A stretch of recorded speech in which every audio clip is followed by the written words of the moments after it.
സംസ്ഥാന ഭാഗ്യക്കുറിയുടെ അംഗീകൃത ഏജന്റായിരിക്കെ ബോച്ചെ ഉൽപ്പന്നം വിറ്റ് അനധികൃത ഭാഗ്യക്കുറി പ്രോത്സാഹിപ്പിച്ചതിന് സംസ്ഥാന ലോട്ടറി ഏജൻസി സസ്പെൻഡ് ചെയ്തു.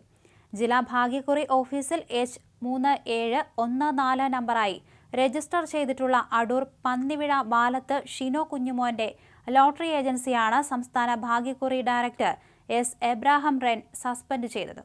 സംസ്ഥാന ഭാഗ്യക്കുറി വകുപ്പിന്റെ അംഗീകൃത ഏജന്റായിരിക്കെ ബോച്ചെ എന്ന ഉൽപ്പന്നവും അതോടൊപ്പമുള്ള നറുക്കെടുപ്പ് കൂപ്പണും വിൽക്കുന്നതായി സാമൂഹിക മാധ്യമങ്ങളിലുൾപ്പെടെ വാർത്ത പ്രചരിച്ചിരുന്നു.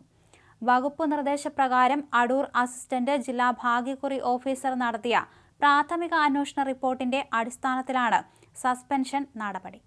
ബോച്ചെ നറുക്കെടുപ്പ് സ്വകാര്യ ലോട്ടറി വ്യാപാരമാണെന്നും ഇതിനെതിരെ ലോട്ടറി റെഗുലേഷൻ നിയമപ്രകാരം നടപടി സ്വീകരിക്കണമെന്നാവശ്യപ്പെട്ട് സംസ്ഥാന ഭാഗ്യക്കുറി ഡയറക്ടർ സംസ്ഥാന പോലീസ് മേധാവിക്ക് നൽകിയ പരാതിയിൽ മേപ്പാടി പോലീസ് ക്രൈം 235/24 കേസന്വേഷണം നടക്കുന്നുണ്ട്.